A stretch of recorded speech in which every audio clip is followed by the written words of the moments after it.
Sejam muito bem-vindos mais uma vez ao canal Digital Autos. Pessoal, hoje eu vou mostrar para vocês a picape média top de linha mais barata do Brasil. Essa aqui é a Fiat Titano Range, a primeira picape média da marca nesse segmento aqui no mercado brasileiro. Mas será que vale a pena comprá-la ou então compensa mais levar alguma de suas concorrentes que já são bem tradicionais? Bom, nessa avaliação completa a gente vai mostrar detalhe por detalhe, falar de consumo, desempenho, acabamento, equipamentos, preço, concorrentes, defeitos e qualidades, enfim, para entender se vale a pena ou não levar para casa a Titano Range. E aqui no começo do vídeo eu já quero pedir para vocês, deixa o seu like aqui embaixo, porque essa é uma forma de retribuição que vocês podem dar para o nosso canal. Quando você deixa o seu like, o YouTube entende que você curtiu esse vídeo e te passa a recomendar mais conteúdos do nosso canal e mais do nosso trabalho para outras pessoas. Ao longo da avaliação, caso você não goste dela, é só você retirar o seu like. Fechou? Aproveite e também dá aquela hypada no vídeo, que é uma função nova que o YouTube está trazendo, completamente gratuita e que também ajuda muito o nosso trabalho. Vamos começar falando sobre o design dessa nova picape aqui no Brasil. Ela está sendo vendida como Fiat em nosso mercado, porém, na realidade, essa é uma Peugeot Landtrek, que é uma picape que foi desenvolvida em parceria com a Changan, ou seja, ela também tem uma irmã chinesa, que seria a Changan Hunter, ou também conhecida como Kaizen F70. A origem, então, desse carro na realidade é chinesa, porém aqui no Brasil a Stellantis preferiu vender como Fiat. E é por isso que a identidade visual desse carro na verdade é de Peugeot. Aqui a gente encontra, por exemplo, uma garrinha, né, bem característica dos modelos da marca francesa, o próprio conjunto óptico aqui. A grade eles mudaram um pouco para assemelhar mais a Fiat, mas vocês vão ver que no geral esse carro é Peugeot. E eu também vou lembrar vocês que, ao contrário do que algumas pessoas dizem, essa não é a primeira picape média da Fiat. É sim no Brasil, mas no exterior ela já teve no passado a Fullback, que nada mais era que uma versão da Mitsubishi L200 Triton. Vamos lá aos detalhes. A gente tem esse logo aqui da Fiat, que é a bandeirinha italiana, o Fiat cromado aqui com um detalhe cromado em cima também, e aqui nos faróis, reparem que isso que está ligado aqui é o DRL, porém na sua função de lanterna, porque o DRL em si, que fica mais forte, ele só funciona com o motor ligado. Só ligando a chave não resolve. E esse conjunto óptico, ele agrada em partes. Por quê? O DRL e a luz de lanterna em LED, uma assinatura bem bonita. Farol baixo também em LED com sistema projetor, inclusive ilumina muito bem à noite. Mas o farol alto continua do tipo convencional, assim como o farol de neblina aqui embaixo. E o farol de neblina, infelizmente, não tem a luz de conversão estática. Ele não acende quando você dá seta ou vira o volante. Uma função tão simples que eu acho que poderia ter já numa picape desse porte. E eles poderiam ter aproveitado para colocar a luz de seta nesse DRL bem bonito, ia ficar bem legal, mas não. Ela também é incandescente e fica nesse espacinho aqui em cima. Mas aqui para a lateral a gente encontra rodas de liga leve com pneus medidas 265/60 aro 18 e reparem, de uso misto, então ele é bem mais cravudinho, porém eles têm uma característica que não é muito legal, que eu vou falar para vocês quando a gente for dirigir esse carro. E vale citar que as outras versões também têm pneu de uso misto, porém com medida 265/65 aro 17. Nessa versão Range, o para-barro aqui é de série, estribo também, já falo dele. O retrovisor tem a capa cromada nessa configuração e tem também esse repetidor de seta em LED, que inclusive é muito bonito e fica bem visível. Você tem aqui abaixo uma câmera também, porque ele tem câmera 360 graus, eu mostro depois. E aqui o logo 4x4. Mais abaixo você tem um estribo. Eu não encontrei quantos quilos ele suporta, mas eu posso dizer que se pisa aqui com tranquilidade. Eu sou pesado e não tive nenhum problema com isso. Mas a gente pediu essa informação para o pessoal da Fiat e caso eles tenham respondido até a data de publicação do vídeo, tá aparecendo a informação aí na tela para vocês. Maçaneta nessa versão também é cromada, mas reparem até o desenho da maçaneta que não tem nada a ver com Fiat. Como essa versão Range, a gente tem o cromado também aqui no arco inferior dos vidros e a barra de teto, que é funcional, suporta até 100 kg, ela é prateada, não cromada, felizmente, porque ia ficar bem estranho. Reparem nesse detalhezinho aqui atrás, mas a coluna B, como vocês podem ver, é em plástico normal. Já aqui na traseira, vamos começar falando da tampa da caçamba. A abertura aqui tem esse acabamento em cromado, assim como o logo da Fiat, e o titânio aqui embaixo, inclusive com o A igualzinho do Stellantis, que eu acho que ficou bem legal. Porém, a gente não tem o nome Range em nenhum lugar. Você consegue identificar através dos retrovisores cromados e também aqui do Santo Antônio, que é exclusivo dessa versão. É a única que tem de série com esse acabamento cromado na região tubular e aqui prateado com plástico preto. Mas acho que faltou o embleminha Range ali atrás, ficaria bem bonito. Esse Santo Antônio já traz também a barra de proteção no vidro traseiro, mas reparem que essa picape tem o brake light, inclusive com a iluminação de caçamba ali do lado, porém esse Santo Antônio atrapalha o brake light, então você praticamente não enxerga ele. Ele até tem um certo tipo de recorte ali para tentar ajudar, mas ele deveria ser mais alto. Ao menos a gente tem capota marítima de série, coisa que a Rampage é até mais cara que esse carro e não tem. Isso contribui também para o visual. Falando de conjunto de iluminação traseiro, em LED a gente tem somente a guia de lanterna, que é o que está aceso nesse momento, e aí você tem também luz de freio convencional posicionada aqui em cima, luz de ré posicionada no centro e luz de seta logo abaixo. Essa lanterna é bem simples, eu não acho ela muito bonita. A assinatura de lanterna eu acho até legal, mas o restante é extremamente simples. E lá do lado direito você tem também a luz de neblina traseira, que é do tipo convencional. Vamos falar sobre conjunto mecânico. Todas as versões trazem a seguinte motorização: 2.2 turbo diesel de 4 cilindros em linha, com injeção direta e duplo comando de válvulas no cabeçote. Esse motor rende até 180 cavalos a 3.750 rotações, com torque de 40.8 kgfm a somente 2.000 giros. Mas aqui vale a gente ressaltar que a versão manual, que é a Endurance, a configuração de entrada, a Vulcano e a Range, que essa aqui são sempre automáticas, mas a configuração manual tem 37.7 kgfm de torque, então um pouco menos que os 40.8 dessa versão. E vale ressaltar também que esse motor 2.2 é o mesmo da Fiat Ducato e ele já está preparado para o biodiesel de acordo com a Fiat, então você não vai ter problemas em relação a isso. E a transmissão, no caso dessa configuração aqui, é uma automática convencional com 6 marchas. Então um conjunto mecânico aí bem padrão e provavelmente muito robusto pelo que a gente já conhece da Ducato, ao menos falando do motor. Falando agora de tração, a gente tem uma tração prioritariamente traseira, ou seja, no 4x2 está tracionando as rodas de trás, mas você tem a opção de 4x4 High,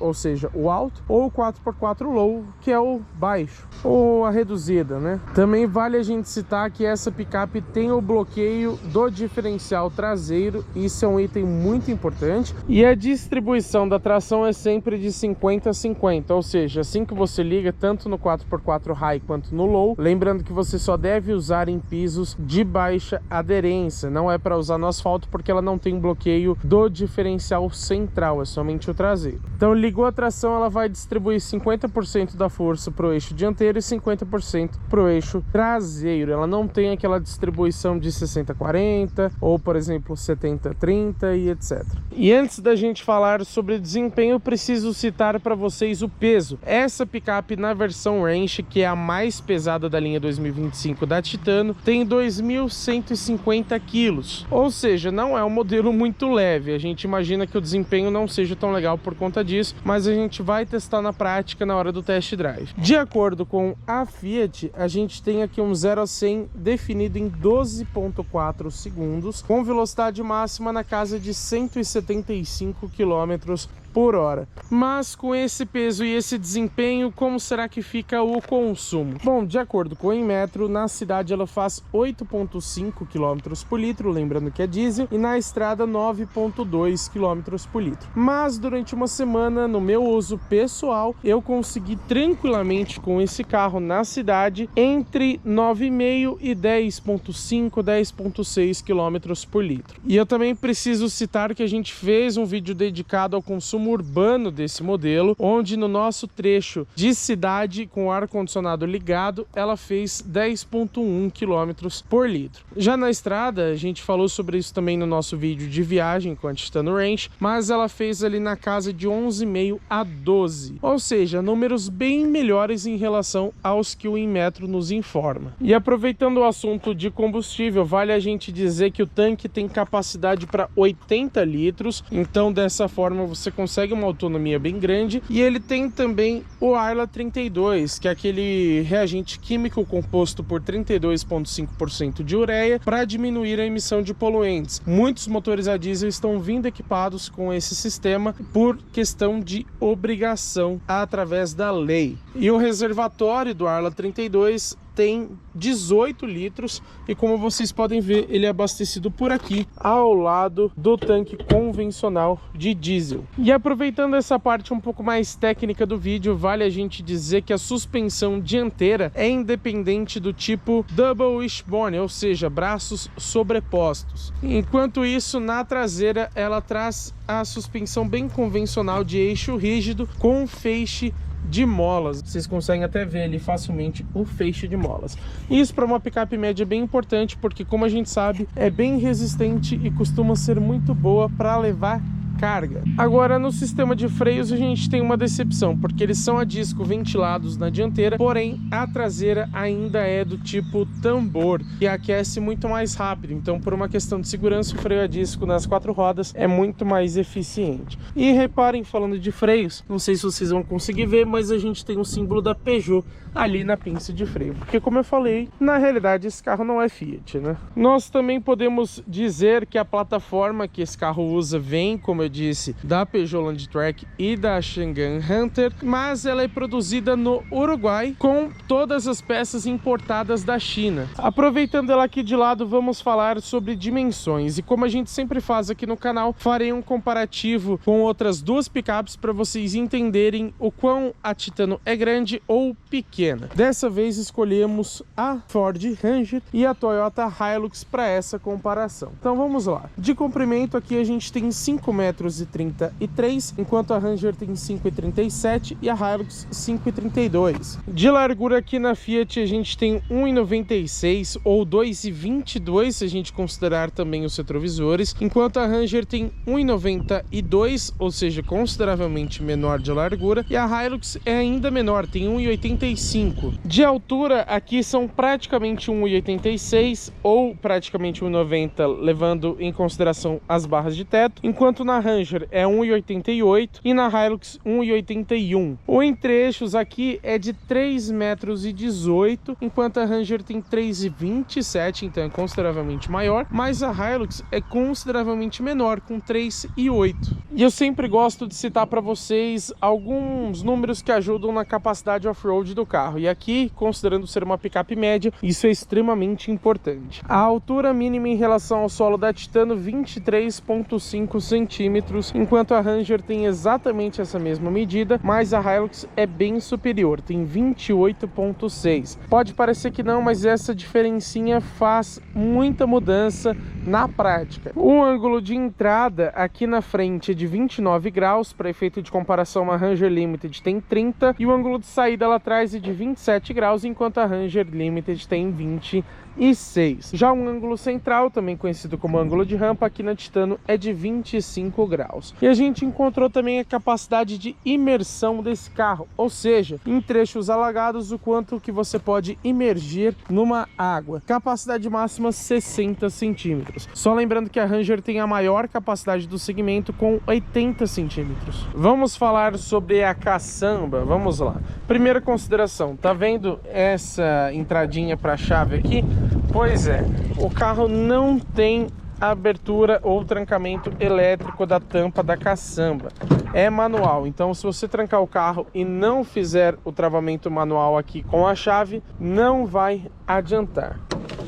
Vocês podem ver também que a tampa despenca, né? Não tem aquele amortecimento. Você tem como um acessório que, se eu não me engano, custa ali seus 700, 800 reais, bem caro. Vou colocar o preço certinho aí na tela para vocês, mas é algo que deveria ser de série. Essa picape é bem rústica, na verdade. E reparem que está bem sujo aqui dentro, né? Porque a gente pegou a estrada de terra com esse carro e a capota marítima não consegue vedar muito bem a caçamba. Reparem que a gente bateu uma água aqui e já tem até os resquícios de água aqui dentro. Agora a gente tem uma caçamba aqui bem grande, isso eu acho interessante, e tem pontos de fixação aqui para você amarrar a carga. Você tem inclusive uma tomada 12 volts ali do lado esquerdo, e a iluminação, como eu falei para vocês, fica na parte de cima junto ali com o brake light. Poderia ter uma iluminação de LED aqui dentro, né? Acho que facilitaria bastante. Agora, falando de capacidade, segundo a gente encontrou nas informações da Fiat, são 1.210 litros com uma capacidade de carga definida em 1.020 quilos. Para efeito de comparação, a Ford Ranger tem 1.037 quilos de capacidade e um volume de 1.250, então é um pouco maior. A Hilux, porém, já é menor, tem somente 1.000 litros e também 1.000 quilos de capacidade de carga. Outras informações legais: essa caçamba tem de comprimento 1,58,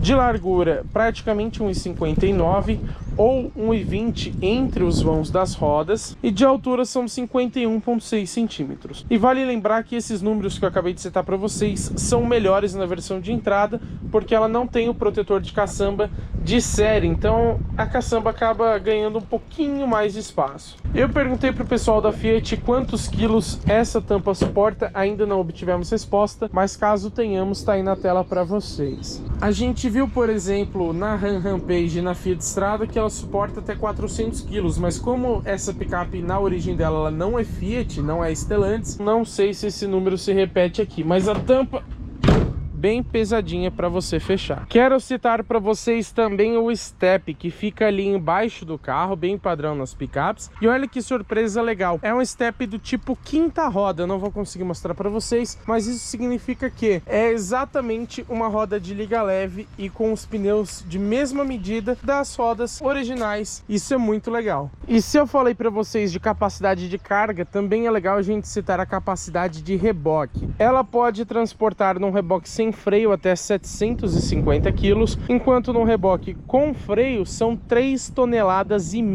Lembrando que esses números considerando a caçamba vazia. Com os 1.020 quilos, a capacidade cai, segundo a Fiat, para 2.830 quilos na versão Range. Então aí nesse caso você tem que fazer uma escolha. Se quiser total capacidade de reboque, não pode ter carga na caçamba. Esse aqui é o interior da Fiat Titano Range. Vamos conferir como que é o acabamento?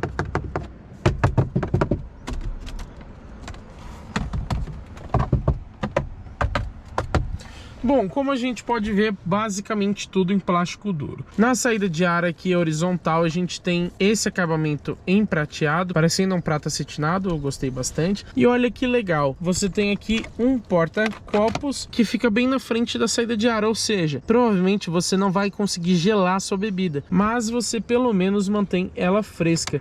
Isso é muito inteligente. Aqui do lado você tem dois porta-cartões e aqui abaixo a gente tem alguns outros comandos. Comando dos espelhos com rebatimento elétrico inclusive, mas esse botão não é iluminado, então à noite você tem que ficar caçando qual é o botão que você precisa apertar. Em relação ao alerta de saída de faixa, lembrando que a gente mostrou isso no nosso vídeo de viagem, ele em funcionamento, para você desligar os sensores de estacionamento, acionar aqui a luz de caçamba e regulagem elétrica de altura dos faróis. E já que a gente citou o retrovisor, eu quero falar de duas coisas para vocês. Primeiro, reparem que ao acionar a seta a gente consegue ver ela piscando daqui de dentro. Isso aumenta a segurança porque a chance de você esquecer ela ligada é menor e aumenta até mesmo a visualização de quem está atrás do seu carro. E reparem que a gente tem um símbolo aqui também, porque esse retrovisor ele tem o desembaçador, assim como o retrovisor do passageiro, e ele tem o rebatimento elétrico, então apertando o botão ali onde eu mostrei para vocês, ele já rebate pra gente. Aqui na porta, ó,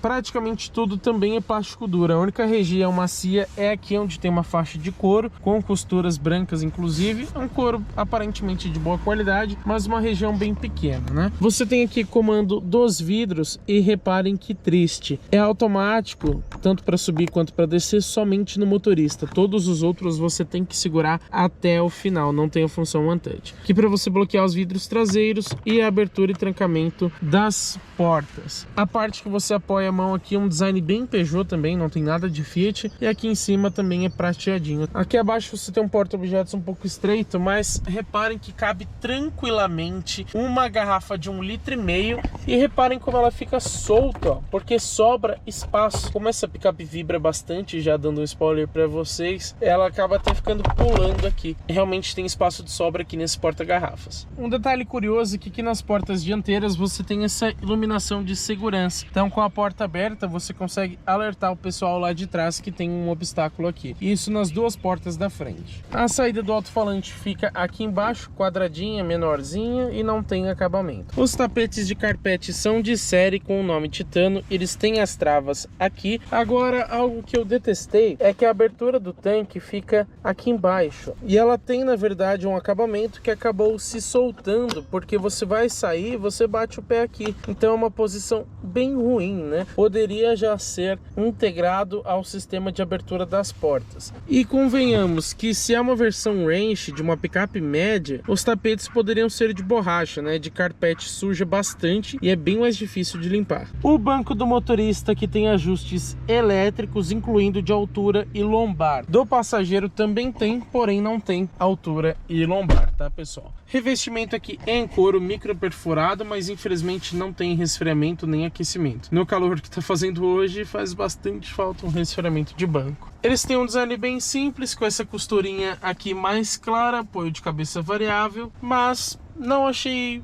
tão duros, achei relativamente confortáveis. Vamos conferir como que é o porta-luvas.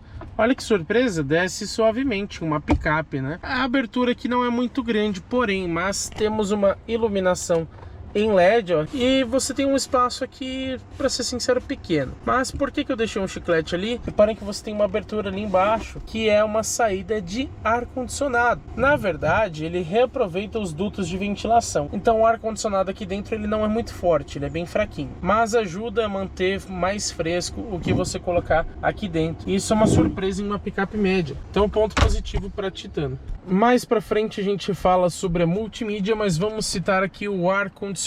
Notem que todos os comandos dele, felizmente, são físicos. Você não faz nada pela multimídia. Você tem aqui em cima esse atalho, digamos assim, para mostrar as informações. Mas todos os comandos são aqui por baixo. Então o compressor, a posição do ar, ventilação, isso aqui poderia ser numa roldana, mas você acostuma, né? Função dual zone, olha que legal. Então você consegue configurar uma temperatura para o motorista e outra diferente para o passageiro se você quiser. Logicamente tem a função automática também. Isso é muito legal numa picape desse preço, que eu já vou falar já o valor para vocês. Agora o problema é que eu não achei preciso esse ar-condicionado. Ele gela muito bem, consegue temperaturas bem baixas, mas se você quiser um ar um pouco menos frio, você tem que jogar lá ele para 29, 30 graus para ele ficar um pouco menos gelado. Então acho que poderia ter uma precisão maior na temperatura. Seguindo aqui pelo painel, a gente tem bloqueio do diferencial traseiro, você aciona por aqui, assistente de descida que a gente mostrou em funcionamento também no nosso vídeo de viagem. Aqui para você desligar os controles de tração e estabilidade, e olha, abertura e fechamento das portas. Primeiro que é curioso você ter um botão para fechar e outro para abrir, porque geralmente é um só. E é mais curioso ainda porque aqui na porta você também tem um botão de abertura e fechamento. E aqui o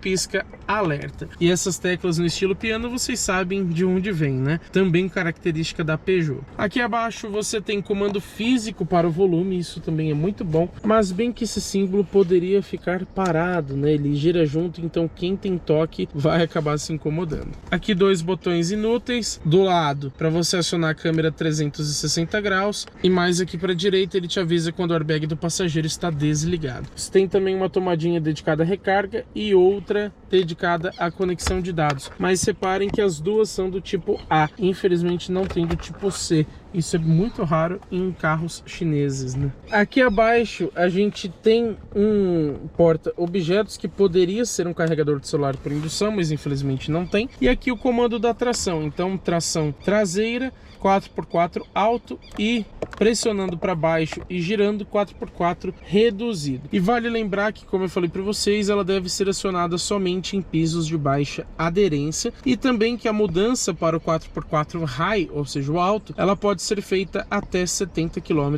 por hora. A alavanca de transmissão também bem diferente do que a gente conhece na Fiat, com acabamentos cromados. Aqui já é um prateado, pelo menos a coifa em couro, e aqui embaixo você tem os modos Sport e Eco. Não tem um botão para o modo normal, porque é só você desativar o modo que estava acionado. Freio de estacionamento infelizmente não é eletrônico, é do tipo manual. Dois porta-copos gigantescos aqui, bem grandes. Acho que cabe até uma garrafa de 1,5 litro. Olha que legal, você tem espaço de sobra aqui no painel. Essa é a vantagem de um carro mais largo, né? Você tem realmente bastante espaço. Agora não tem ajuste, então se você colocar um objeto, uma garrafa menor aqui, vai ficar balançando. Pelo menos tem o tapetinho ali embaixo. Cinzeiro aqui atrás. Há quantos anos você não via isso num carro, né? Apoio de braço é revestido em couro, tem essa costura mais clara também, só que ele não tem ajuste de profundidade nem de altura, ele é fixo. Pelo menos ele abre, tem a travinha aqui, e você tem um grande espaço aqui dentro também, que tá bem sujo, inclusive, que alguém sujou aí. Ali embaixo você também tem um tapetinho de borracha para evitar barulhos. Aqui na parte de cima do carro a gente tem uma alça de mão que pode te ajudar numa situação off-road ou até mesmo para subir ou descer do carro. Twitter ali na frente em relação ao sistema de som, que depois a gente fala sobre ele. E aqui você tem também um porta-objetos que serve como um pequeno porta-copos. Desse lado esquerdo não tem, só do direito, mas ainda assim muito legal. E aqui na região do teto a gente tem no quebra-sol um porta-documentos, mas olha que surpresa negativa.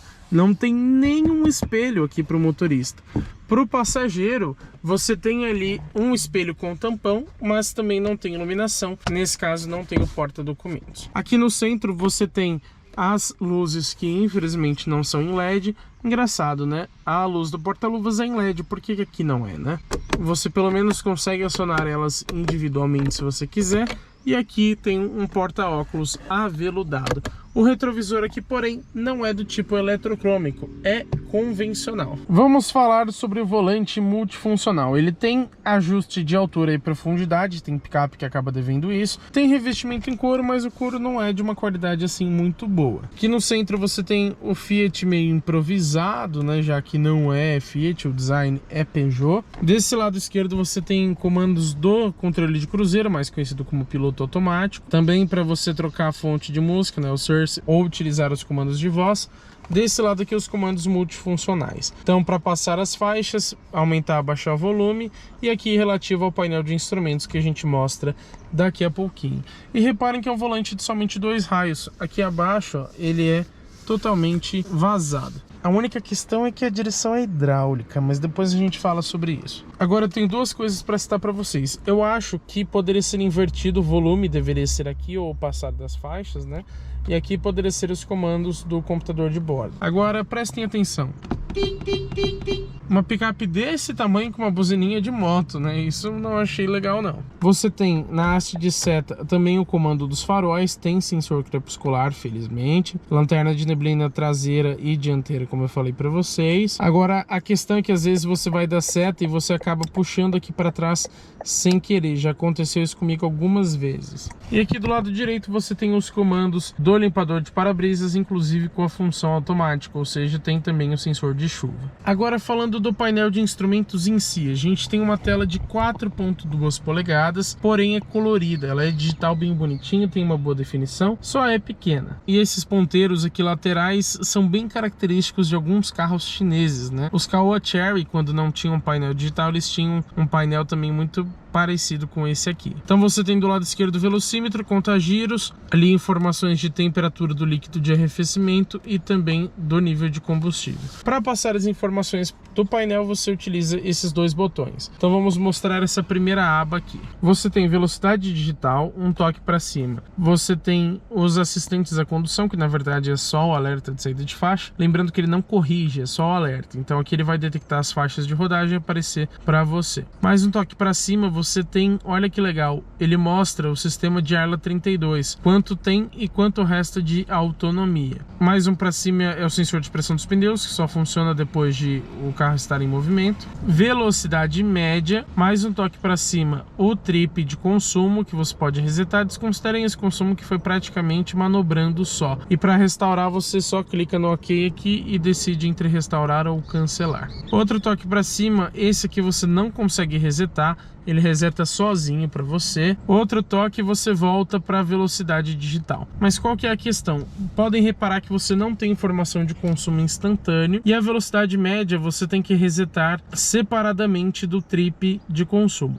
Além disso, tem somente um trip. Deveria ter no mínimo 2, né? É uma pena ter um só num carro já 2025. Clicando nesse botão aqui da direita, você passa para a próxima página, que seria status do veículo. Então, se tiver alguma anormalidade, ele vai informar ali pra gente.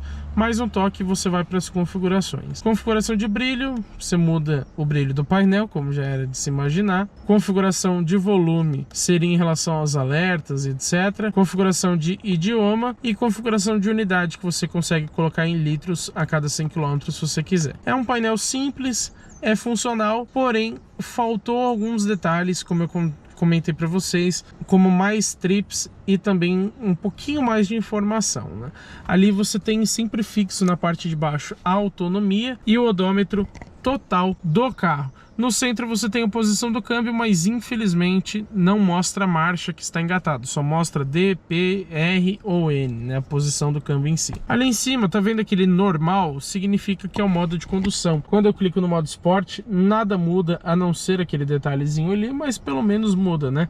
A gente viu no Peugeot 208, no painel 3D, que não mudava absolutamente nada. Modo Eco também é a mesma coisa, e aí você pode voltar para o normal. Agora, algumas considerações. Quando você está com o alerta de saída de faixa ativado, quando ele começar a detectar as faixas, ele automaticamente vai para aquela tela de assistência à condução. Então você perde a informação que você tinha antes, por exemplo, a velocidade digital. Isso não é legal porque toda vez que ele detecta a faixa, ele vai mudar a tela para você. Assim como quando ele detecta algum objeto nos sensores de estacionamento dianteiros ou traseiros, ou até mesmo usando o piloto automático, ele coloca uma tela diferente, mas que pelo menos também mostra a sua velocidade em conjunto. Então tá tudo bem nesse caso. Algo que eu gosto é que, felizmente, esses dados aqui de tempo de condução e também aquela velocidade média, eles não se alteram com o motor desligado. Isso é o padrão, mas muitos carros da Stellantis que a gente testou até agora, quando você deixa só a chave ligada, mesmo com o motor desligado,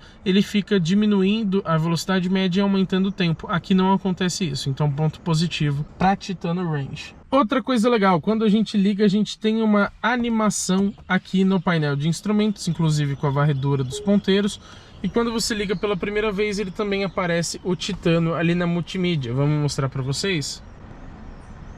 Olha que legal, aparece uma Titano ali bem bonitinha, né? E claro, o Fiat ali, né? Outro detalhe, o botão de partida aqui às vezes ele fica pulsando, não dá para perceber porque é bem discreto, mas fica bem bonito. E aqui você tem 3 estágios de ignição. O primeiro, ele liga somente a multimídia para você escutar música, alguma coisa. Mais um toque, ele liga todos os acessórios. Então agora funcionam os vidros, o ventilador aqui do ar-condicionado já está funcionando e etc. E aí se você pisar no freio e apertar, reparem que já fica verde para indicar que está disponível. Aí ele liga sim a motorização. Interessante, né? Voltei aqui pro lado de fora do carro porque eu quero mostrar para vocês a chave. Ela é do tipo presencial. Eu achei muito bonita, mas de novo, não tem design de Fiat, né? Só tem o símbolo. O resto é design diferente dos outros modelos da marca. Você tem aqui trancamento das portas. Apertando 2 vezes você tem aquele alerta sonoro, abertura das portas, e essa função aqui de baixo serve para você configurar a abertura. Ou seja, você utilizando esse botão, você consegue definir para ele abrir todas as portas quando você destrancar o carro, ou então abrir somente a porta do motorista. Não entendo por que ter um atalho aqui na chave, mas ok, né? Agora faltou uma partida remota ou uma abertura da caçamba, né, que não tem, já que a abertura lá é manual. Como essa chave é presencial, você tem que tirar a lâmina daqui de dentro para conseguir fechar lá. Isso não é legal. Ou então usar uma chave reserva, alguma coisa nesse sentido. Grande pecado da Fiat. Agora, as duas maçanetas dianteiras têm esse botãozinho aqui presencial. Mas qual que é a questão? Vou trancar aqui para vocês, ó. Reparem que ele vai rebater os espelhos, mas os vidros não sobem. Se ele já rebate o retrovisor, por que não subir os vidros? Eles só vão subir se eu segurar aqui, ó. Ó, começou primeiro o vidro de lá, depois esse aqui, e se eu soltar, ele para no meio, ficou aberto. Então eu tenho que segurar até o final. E como é um botão só, agora na verdade eu abri. Então vamos segurar aqui, ó. Olha a demora, pessoal. Agora sim fechou todos os vidros. Outra coisa que eu percebi, a Fiat diz que esse carro tem aquela função Come Living Home, né? Que acende os faróis quando você está saindo ou chegando em casa. Porém, eu percebi que quando você destrava o carro, ó, os faróis ficam ligados por pouquíssimo tempo. Ó, já desligou. Ou seja, você aciona ele para abrir pela chave de longe, até você chegar lá, na metade do caminho já escureceu o trajeto de novo, porque ele apagou a luz. E apesar de ter a configuração na multimídia, eu não consegui fazer funcionar a função de saída do carro. Então assim que você desliga o motor e abre o carro, era para ele ficar com os faróis ligados, mas mesmo dando um toque aqui na haste do farol alto, não está ficando, não sei porquê. Vamos então para a nossa lista de equipamentos aqui da Titano. Bancos dianteiros elétricos, barra de proteção do vidro traseiro, câmera 360 graus com projeção 3D, capota marítima, rodas de liga leve aro 18, estribos laterais, chave presencial, DRL e farol baixo em LED, retrovisores com desembaçador, rebatimento elétrico e também o repetidor de seta em LED, Santo Antônio cromado, sensores de estacionamento dianteiros e traseiros, sensor de pressão dos pneus, 6 airbags, então são 2 frontais, 2 laterais e 2 de cortina, apoio de braço dianteiro e traseiro, ar-condicionado digital dual zone com saídas de ar traseiras, bloqueio do diferencial traseiro, direção hidráulica, controles de tração e estabilidade, faróis de neblina, assistente de partida em rampas, assistente de descida, iluminação de caçamba, 3 modos de condução, normal, eco e sport, porta-luvas refrigerado e iluminado, protetor de caçamba, volante multifuncional em couro com ajuste de altura e profundidade, tomada 12 volts na caçamba, sensores crepuscular e de chuva, porta-objetos sob os bancos traseiros, painel de instrumentos com tela digital de 4.2 polegadas, lanterna traseira em LED, piloto automático convencional com limitador de velocidade, luzes de segurança nas portas, alerta de saída de faixa, lembrando que ele não corrige o volante, tapetes de carpete e também os bancos em couro. E é claro que a gente não pode deixar de citar também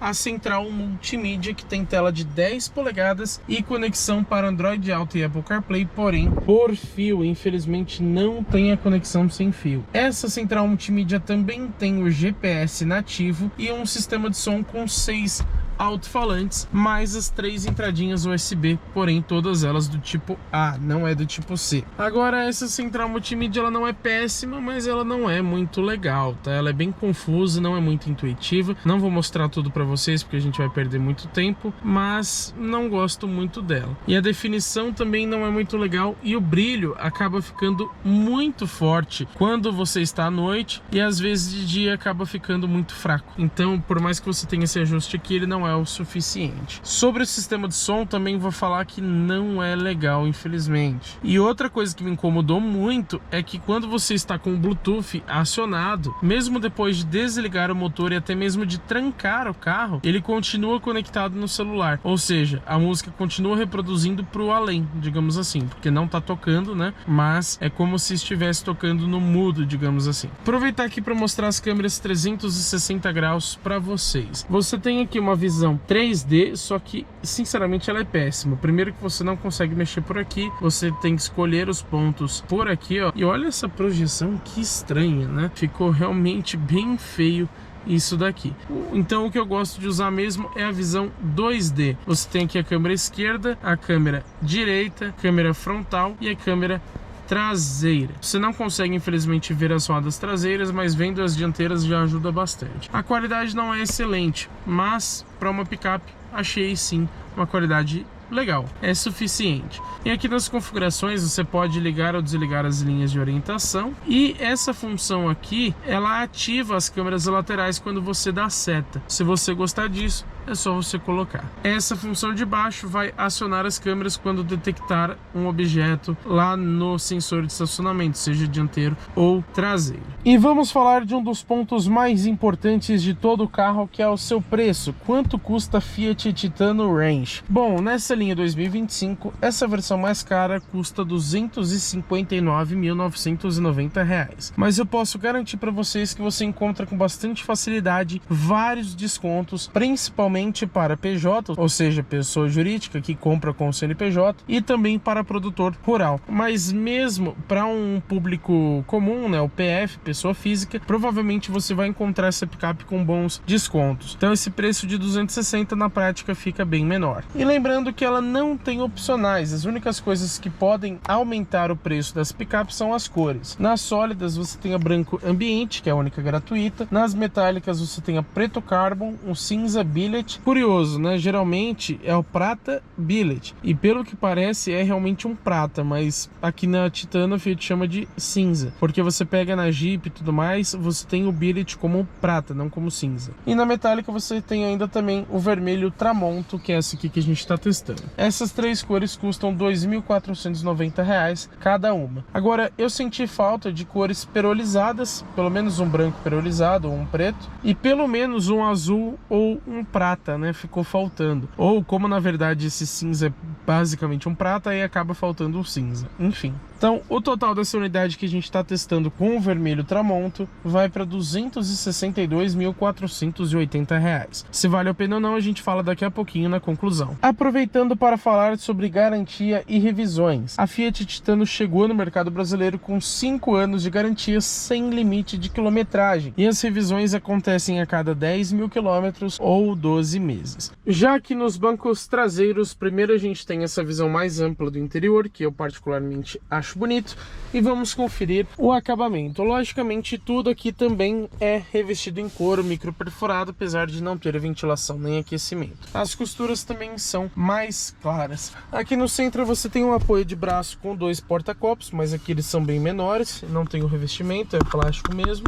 E por ser uma picape, os bancos aqui ficam um pouco eretos, né? Então, em uma viagem um pouquinho mais longa, isso pode te incomodar. Aqui em cima a gente tem alças de mão, inclusive lá na frente, que volta suavemente, mas o acabamento é bem simples, tá? Alça de mão aqui também para te ajudar a subir ou segurar em uma condição off-road. E os cintos dianteiros também têm ajuste de altura. Aqui atrás dos bancos, os dois têm um ganchinho que suporta até 4 kg. Porta-revistas também dos dois lados. E você tem, olha que surpresa legal, 2 saídas de ar aqui para os bancos traseiros. Você tem também uma tomadinha USB, mas não é do tipo C, dedicada a carregamento. E um pequeno porta-objetos aqui embaixo. O túnel central para uma picape eu achei bem baixo. E aqui em cima você tem também uma iluminação independente da dianteira. O acabamento das portas aqui atrás é quase todo em plástico duro, mas pelo menos mantém aquela faixa em couro lá da frente. Isso é um ponto positivo frente a outras picapes, porque elas não costumam ter revestimento aqui atrás. Você também tem um porta-garrafas aqui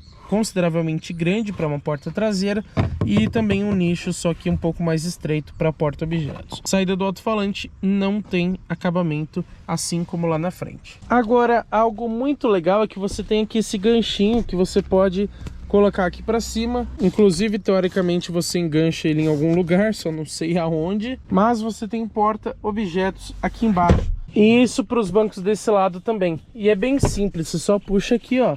Você já tem um espacinho ali embaixo para esconder alguma coisa. Agora falando de espaço interno, lembrando para vocês que eu tenho mais ou menos 1,95 de altura, o banco do motorista está regulado confortavelmente para eu dirigir, e o espaço que sobra aqui atrás é esse. bem pouco, né? A gente sabe que nenhuma picape média tem um espaço muito grande, mas acho que poderia ser um pouquinho maior. Esse banco do passageiro, reparem que ele está mais para frente, e aí eu consigo sentar aqui com uma certa tranquilidade mesmo sendo grande. Já para a cabeça a situação é essa aqui, sentando de forma ereta ainda sobra um pouquinho de espaço. Então nesse sentido gostei do espaço interno aqui para a cabeça na Fiat Titano. Primeira coisa, direção aqui é bem pesadinha porque é hidráulica, por incrível que pareça, 260 mil reais e ainda direção hidráulica, deveria ser elétrica, né? Segunda coisa que a gente já percebe aqui na primeira frenagem é que o freio ele é um pouco borrachudo. Você parece ter um certo delay, digamos assim, do sistema de freio, então ele não é muito responsivo. Ele não te dá uma resposta tão rápida assim que você pisa no pedal. E outra coisa que você percebe bastante em baixas velocidades, sobretudo nas subidas, porque aí envolve um pouquinho do desempenho, por conta desses pneus de uso misto bem grandes, você tem a impressão de que o carro está sempre se arrastando. Porque esses pneus têm essa característica de serem um pouco melhores para a terra, né? Mas no asfalto você escutar bastante a rolagem dos pneus, dele rodando no asfalto, e ter essa impressão dele agarrar um pouco no asfalto mais do que deveria. Um pneu de uso urbano se sai muito melhor nesse sentido. Como vocês bem sabem, esse aqui é o momento onde a gente testa a dinâmica do carro. Então vamos descer aqui um pouco mais rápido aqui nessas curvas. Lembrando que estamos com uma picape média, tá, pessoal? Então você não tem aqui muita agilidade, né? Os controles entram bastante aqui para segurar, porque é um carro alto, é uma picape grande, então dinâmica aqui não é boa, tá? Você não tem nem de longe próximo ao que tem, por exemplo, uma Amarok, que é muito sentada no chão e faz muita curva. Essa aqui não é para isso. Agora, o legal é isso aqui, ó. Passamos a 10 km por hora, poderia ter passado até mais, na verdade. Super tranquilo, porque é uma picape, a gente tem mais de 23, na verdade 23,5 centímetros de vão livre em relação ao solo. Então nada de raspar embaixo ou de pegar o centro do carro, a dianteira, a traseira, nada disso. Falando um pouco sobre isolamento acústico, bom, na cidade até que ele é bom para uma picape média. Na estrada entra um pouco de barulho de vento, até porque é uma picape alta, né? Então você tem muita incidência contra o vento. Mas ainda assim, como a gente mostrou no nosso vídeo de viagem com a Titano Range, não achei o isolamento acústico ruim. Pelo contrário, para a categoria dela até que eu achei bom, apesar de não ser um destaque. Um pouquinho sobre suspensão. Aqui onde está liso, nenhum problema, mas vou passar num buraco, ó. Perceberam quanto que esse volante treme? Aliás, a carroceria inteira treme muito. Ela pula demais essa picape, principalmente vazia do jeito que a gente está aqui, e vibra realmente ela por inteiro. Mais um buraco aqui, ó. Esse menorzinho, mas olha, um buraquinho de nada, ela trepida pra caramba. Parece um pincher quando tá tremendo assim de raiva, sabe? Realmente é incômodo nesse sentido. Bom, pessoal, saindo aqui é o modo esporte, ar-condicionado ligado, hein? Bastante ruído de motorização. E o desempenho aqui não empolga muito, né? Chegamos nos 100 km por hora agora. Então realmente fica devendo um pouquinho de desempenho. Não que ele seja na verdade ruim, mas para uma picape média acho que poderia ser um pouco melhor. Em geral eu posso dizer que dirigir a Titano assim não é tão gostoso, porque ela tem muito dessa vibração. Como eu falei, ela parece estar se arrastando por causa dos pneus. Isso se acostuma com o tempo, tá? Mas principalmente nos primeiros momentos isso te incomoda bastante. Eu acho que esse conjunto mecânico também, apesar dele não ser ruim, ele não deixa o carro divertido, não deixa o carro gostoso de dirigir. Você sente principalmente nas saídas que ela é pesada, que ela demora um pouco. É realmente um carro voltado para o uso comercial, não tanto para o uso pessoal. Aliás, quase nada para o uso pessoal, na verdade. Vamos falar um pouquinho sobre suspensão entrando aqui, ó. A gente viu que ela não torceu tanto a carroceria, mas aqui que tá o problema, ó. Ó a vibração. Vocês acho que não conseguem perceber muito bem aí do vídeo, mas reparem na minha mão aqui tremendo bastante, porque o volante vibra e a carroceria inteira ela vai pulando muito. Então eu tô chacoalhando demais aqui dentro. É desconfortável. E se você tiver bebido um pouco então e andar nesse carro, não dirigindo obviamente, ou logo depois do almoço, dependendo do lugar que você andar, talvez você até passe mal, com esse carro, porque realmente vibra e pula demais. Não é condizente com uma picape da linha 2025, com uma picape moderna. E o comportamento de transmissão aqui, eu não posso dizer que ele tem parâmetros esportivos, né? Então não tem trocas muito rápidas, nem nada nesse sentido. E eu acho que, como eu falei, às vezes ele dá a impressão de demorar um pouco para responder. Não é assim dos melhores. Acho que poderia ter um conjunto mecânico um pouco mais eficiente, um pouco até mais divertido aqui no caso da Titano, ao menos nessa versão Range. Como de praxe, vamos entrar um pouquinho mais rápido aqui nessa curva. A gente vê os controles segurando bastante, né? Então você não tem uma dinâmica muito legal. E ok, até esperado para uma picape, mas certamente, como eu falei, sobretudo na Amarok você vai ter uma dinâmica melhor, mas na Ranger e outros modelos assim também. Agora sim, o ponto crítico, ó, falando sobre suspensão. Aqui é uma rua bem esburacada, reparem o quanto ela vibra, o quanto ela pula e o quanto ela é desconfortável. Até a câmera, acredito que vocês estejam aí tremendo um pouquinho. Ó, realmente não é legal. Faz barulho de acabamento também. Então esse ponto, você vê que minha voz até deu uma bugadinha ali, né? Passando num buraco. Então nesse ponto a Titano deixa bastante a desejar. E aí que entra o uso comercial, né? Porque para a empresa isso não importa muito. Agora, para você ter como carro pessoal, não é legal. Vamos lá para a conclusão, então, entender se vale a pena ou não levar a Fiat Titano Range para a garagem da sua casa. Bom, para começar, eu vou falar para vocês de alguns pontos positivos e negativos dessa picape. Primeiro, os prós. Posso dizer que o preço, já que todas as picapes top de linha são realmente bem mais caras do que a Fiat Titano, na casa ali de pelo menos 310, 320 até 350 mil reais. Robustez, você percebe que a Fiat trabalhou bem para fazer uma picape robusta e voltada mais ao mercado de trabalho. Capacidade de reboque, 3.500 kg é um ótimo número. Rede de concessionárias, porque a Fiat tem uma rede de lojas muito grande. E isso, para quem compra uma picape, às vezes lá no interior, lá no fim do mundo, tem uma concessionária Fiat e isso faz total diferença, tanto para aquisição quanto para manutenção do veículo. Posso citar também uma boa capacidade de carga, incluindo o volume de caçamba, e o consumo de combustível. Eu acho que para uma picape média também é um ponto positivo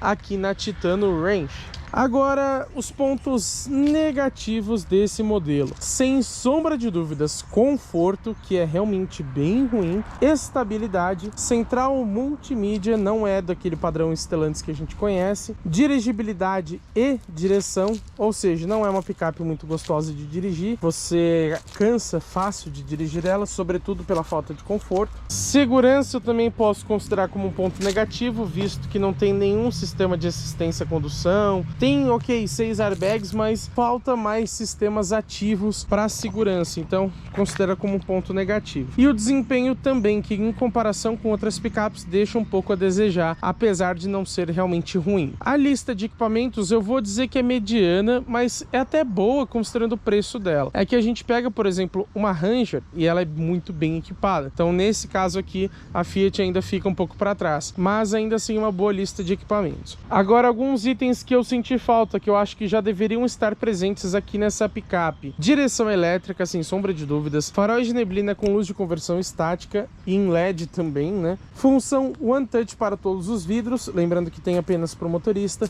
Conexão sem fio para Android Auto e Apple CarPlay. Entrada USB-C, destravamento elétrico da tampa da caçamba e função Tilt Down no retrovisor.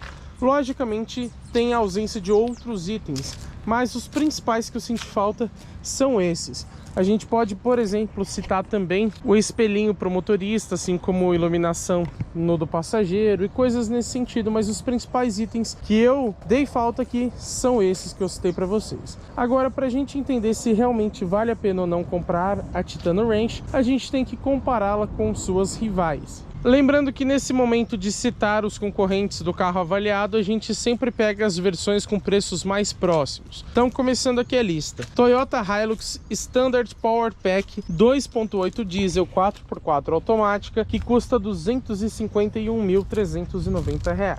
Em seguida a gente tem a Chevrolet S10 WT 2.2 diesel 4x4 manual, que aí custa 255 mil reais praticamente. Logo após ela encontramos uma picape que na verdade não é concorrente, mas eu quis citar aqui só para vocês terem uma noção de preço. A Ram Rampage Rebel 2.0 turbo diesel, também com tração 4x4, por 254.990. Lembrando, a Titano é 259.990. Então a Rampage na versão Rebel, que é a configuração de entrada com motor a diesel, você tem um preço praticamente igual da Titano top de linha, para vocês verem que o preço aqui da Titano é convidativo sim. Voltando para as picapes médias, Nissan Frontier SE 2.3 biturbo diesel 4x4 também automática, R$ 256.400. Em seguida, Mitsubishi L200 Triton Sport Outdoor Plus, que nome longo, né? 2.4 diesel automática, também 4x4, R$ 260 mil. A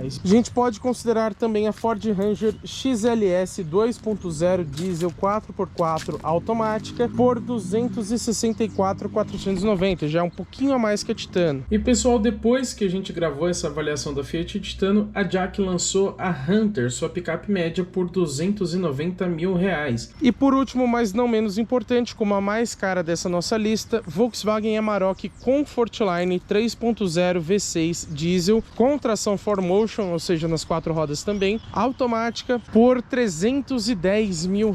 Lembrando que a Comfortline é a versão de entrada da Amarok e custa muito mais que a Titano Range. Qual que é a conclusão então depois de tudo isso? A versão Range da Titano, ela não faz muito sentido nessa picape, para ser sincero. Ela tem sim um preço que a gente pode considerar como bom e também uma entrega legal em equipamentos, levando em conta esse preço. Porém, a Titano, ela parece ser uma picape antiga, da época que as picapes, quando estavam vazias, sem carga na caçamba, elas pulavam muito e não eram muito confortáveis, que é o que acontece aqui na Titano. Hoje em dia elas não são mais assim, principalmente modelos como, por exemplo, a Ford Ranger, que já está em uma nova geração, ao contrário das outras picapes, que já evoluiu muito nesse quesito. Então você tem a impressão de estar em um SUV. Aqui não, parece realmente estar em um caminhão, digamos assim, ou em um ônibus, que ele vai pulando tudo, vibrando tudo, batendo tudo.